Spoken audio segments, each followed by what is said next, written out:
السلام علیکم. Hi everyone, welcome to another day, welcome to another video.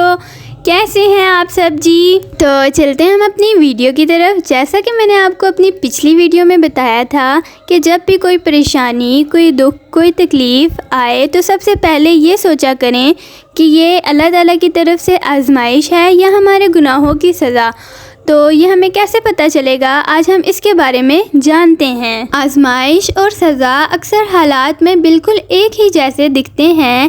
جیسے اگر کسی بچے نے چوری کی تو اسے سزا کے طور پر تھپڑ مارا گیا, لیکن کوئی بچہ اکیلا کھڑا ہے اور کوئی اسے آ کر تھپڑ مارتا ہے تو اس میں تو اس کی کوئی غلطی نہیں تھی, لیکن اس میں ایک سبق تھا, اور وہ یہ تھا کہ آئندہ کسی اجنبی کے پاس نہیں جانا, اکیلے کسی بڑے کے بغیر انجان جگہوں پر نہیں جانا.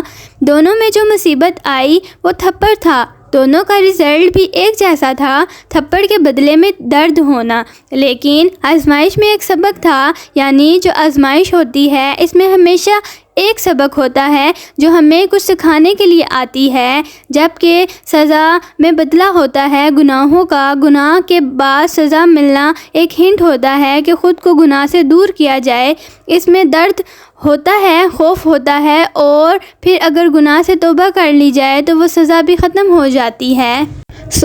جو بھی آزمائش آئے اس میں فوراً اللہ پر توکل کر کے صبر سے کام لینا چاہیے, اور یہ بھی سوچنا چاہیے کہ مجھ سے کوئی ایسا گناہ تو نہیں ہو رہا جس کے بدلے میں یہ مصیبت آ گئی ہو. اپنے گناہوں کو دور کرنے کی کوشش کرنی چاہیے, اور اگر اچانک کوئی مصیبت آ پڑے اور سمجھ نہ آ رہی ہو یہ کس وجہ سے آئی ہے تو اللہ کے عزاء کو قبول کر لینا چاہیے کہ یہ اللہ کی مرضی سے ہوگی, اور ضرور یہ مصیبت میرے لیے کوئی بہتری لے کر آئے گی.